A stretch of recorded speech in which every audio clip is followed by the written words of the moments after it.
Salut à toi, je te fais cette vidéo pour te parler aujourd'hui de l'amitié et je vais te partager 7 signes qui montrent qu'un ami te fait évoluer et te fait grandir. Pour moi, c'est vraiment une des fonctions de base de l'amitié.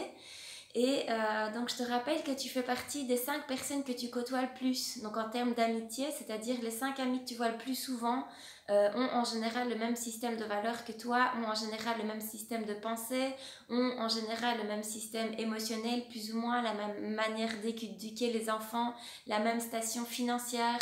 Et donc veille à voir tes objectifs, à voir ce que ton cœur te dit vraiment et vois si tes amis sont en cohérence avec ça.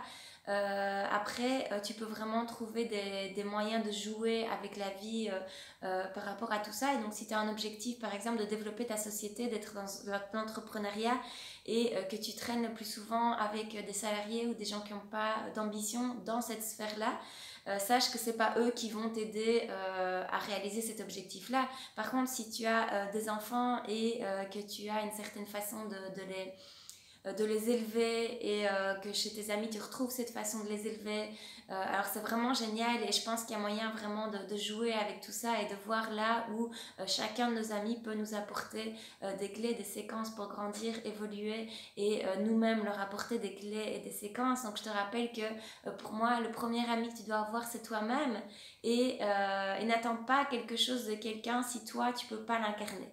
Donc je ferai une autre vidéo sur comment être un bon ami. Alors c'est toujours selon moi ces vidéos, donc c'est vraiment par rapport à toutes les formations que je fais, par rapport à mes expérimentations, etc. Et c'est des clés que j'applique moi aussi au quotidien. Donc ces signes-là, tu vas d'abord aller les repérer chez toi. Alors le premier signe que tes amis te font grandir, qui sont bons pour toi, est simplement d'observer la manière dont tu sors de chez eux la plupart du temps, ou quand tu es en contact avec eux, tiens, comment tu te sens pendant et après. Est-ce que 80% du temps tu te sens déprimé, anxieux, triste, tu te sens pas bien?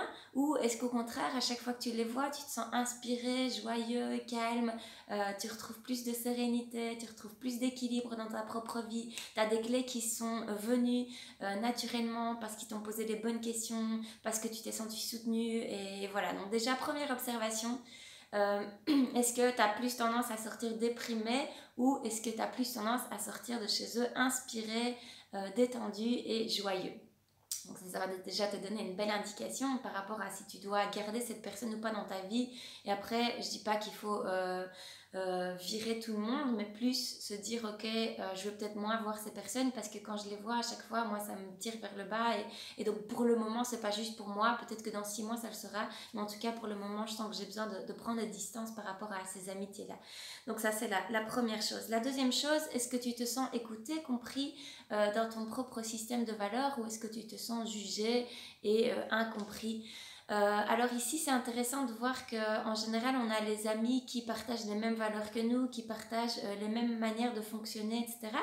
Et alors par exemple, je vais donner un exemple concret, donc une fille était trompée par son copain et donc il y a une première amie qui a la blessure de trahison et donc qui va commencer à dire mais c'est qu'un connard, mais quitte-le, mais sans vraiment se poser la question de ce qui est bon pour toi, de ce que toi tu veux et de comment toi tu appréhendes la situation.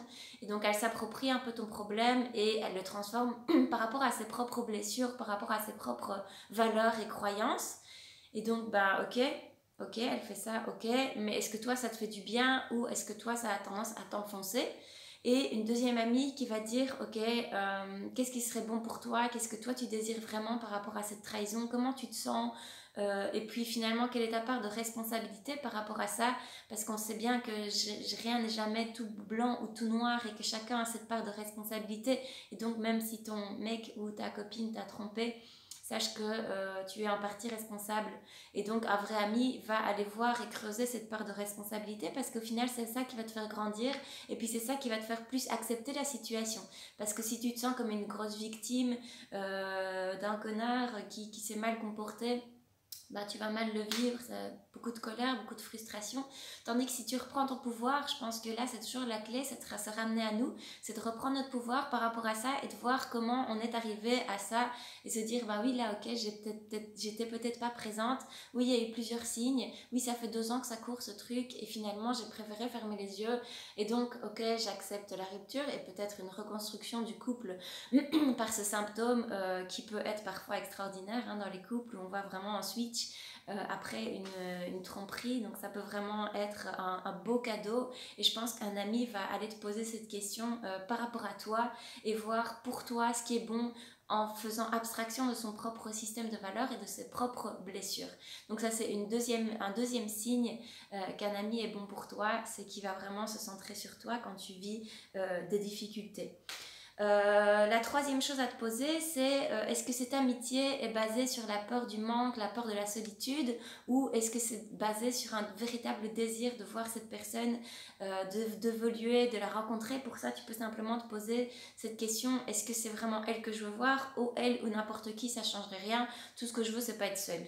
Donc déjà, tu peux répondre à cette question à cette question. Et tu auras une autre piste de voir si cet ami a vraiment de la place dans ta vie ou tu as peur juste d'être seule. Alors la quatrième chose, c'est de voir est-ce qu'ils te soutiennent et te challenge au même degré. C'est-à-dire, encore une fois, l'histoire de la tromperie, ce serait une histoire du style ah bah oui, c'est vraiment difficile, c'est vrai qu'il y a beaucoup de colère, il y a beaucoup de tristesse, ça va vraiment appuyer dans une blessure profonde. Donc vraiment prendre le temps de reconnaître la souffrance, de reconnaître la blessure, de prendre l'ami dans tes bras, de faire un câlin. Et puis dans un second temps, dire ok, oui, mais c'est quoi ta part de responsabilité par rapport à ça? Et vraiment avoir une personne qui te met les choses en face. Et moi, c'est vraiment ce que j'attends de mes amis, c'est qu'à la fois, oui, j'ai du soutien, de la reconnaissance dans ce que je vis, mais finalement, très très vite, ils savent qu'ils peuvent me ramener au centre et qu'ils peuvent m'amener là où j'en ai besoin, c'est-à-dire de satelliser, de voir qu'au même degré, il y a eu du plus et il y a eu du moins, et de m'amener plus de paix, de sérénité par rapport à ce que je vis. Donc voilà, soutien, challenge au même degré. On sait que trop de soutien n'est pas bon parce que ça fait un peu de la pommade et puis quand on nous soutient trop, finalement on en a un peu marre. Ouais, cet ami-là, il nous dit que des choses positives, ça devient un peu presque malsain. Et au contraire, quelqu'un qui nous challenge de trop, qui vient trop nous piquer, ben c'est pas bon non plus parce que du coup on se sent pas compris, on se sent pas respecté dans notre rythme. Et donc c'est un équilibre qui est pas facile à mettre en place et à respecter. Je vous ferai vraiment une vidéo sur comment être un bon ami et je reviendrai vraiment sur ce point qui est assez important. Je vais juste vous donner l'image de Grégory Mutombo que j'adore, où il nous disait j'ai un amour infini pour l'être que tu es, mais par contre je n'ai aucune pitié pour tes délires égotiques. Et donc c'est vraiment ok, je t'aime tel que tu es, mais dès que tu pars dans la peur, dans la colère, dans l'anxiété, là sache que c'est l'ego et donc voilà, je te laisserai pas aller là-dedans, même si je t'aime tel que tu es. Donc c'est vraiment un équilibre très subtil et j'aime beaucoup cette phrase pour ça. La cinquième chose qui prouve que cette amitié est bonne pour toi, est-ce que tu ressens un équilibre entre les services rendus, entre les échanges? Est-ce que toi tu l'écoutes 9 fois sur 10 et que quand toi tu as un problème, tu trouves jamais personne? Ou est-ce qu'au contraire tu sais que tu peux compter sur tes amis en termes de services, en termes d'échanges, en termes de soutien moral, affectif, peut-être financier? Voilà, donc évalue s'il y a un véritable échange ou si ça va toujours dans un sens et que tu ne te sens pas finalement honoré par rapport à cette amitié et par rapport à cette personne. Donc ça c'est la cinquième chose. La sixième chose, là en 15 secondes, je t'invite à voir au moins 5 choses qui t'inspirent et te rendent fier de cette amitié. Et si tu n'arrives pas à le faire en moins de 15-30 secondes, 1 minute, grand maximum, au final c'est que tu vois pas trop où la personne t'inspire et où tu peux être fier d'elle et donc repose-toi la question si cette personne te fait vraiment évoluer ou si c'est une relation que tu as avec des charges de peur et de culpabilité. Et la septième chose, eh ben, si tu retrouves rien de ces infos chez tes amis, pas de panique parce que tu peux toujours te faire de nouveaux amis. Et par exemple, si tu aimes jouer de la musique, tu t'inscris dans un conservatoire, tu vas jouer de la musique. Si tu aimes le sport, tu vas dans une salle de sport. Si tu aimes le yoga, tu vas faire du yoga. Rencontre des gens, là on est en été, donc c'est vraiment le moment propice pour rencontrer des nouvelles personnes. Je pense qu'on peut vraiment se faire des amis tout le temps, n'importe quand et à tout âge. Et donc voilà, donc je te rappelle les 7 signes qui font que tu as des bons amis. Donc le premier, observe si tu te sens plus stimulé ou si tu te sens en manque d'énergie quand tu les vois, donc le plus souvent. Est-ce que tes amis peuvent te soutenir même quand ils n'ont pas les mêmes valeurs que toi? La deuxième chose. La troisième chose, est-ce que tu les vois par peur d'être seul ou par véritable désir d'être avec eux et de progresser? La quatrième chose, est-ce qu'il y a un véritable échange de services, d'écoute, de dons? Est-ce qu'il y a un véritable partage? Est-ce que tu te sens honoré dans la relation? La cinquième chose, est-ce que tu peux lister au moins 5 choses qui te rendent fier de tes amis? Et la sixième chose, est-ce qu'ils te soutiennent et te challengent au même degré? Voilà, et la septième chose, ben, si tu n'as pas tout ça, fais-toi des nouveaux amis et avec toutes les technologies aujourd'hui, je pense qu'il y a vraiment, vraiment moyen sans problème. Voilà, je te souhaite une merveilleuse journée, j'espère que cette vidéo t'a aidé et je te retrouve bientôt pour la suite de cette vidéo sur l'amitié. À bientôt!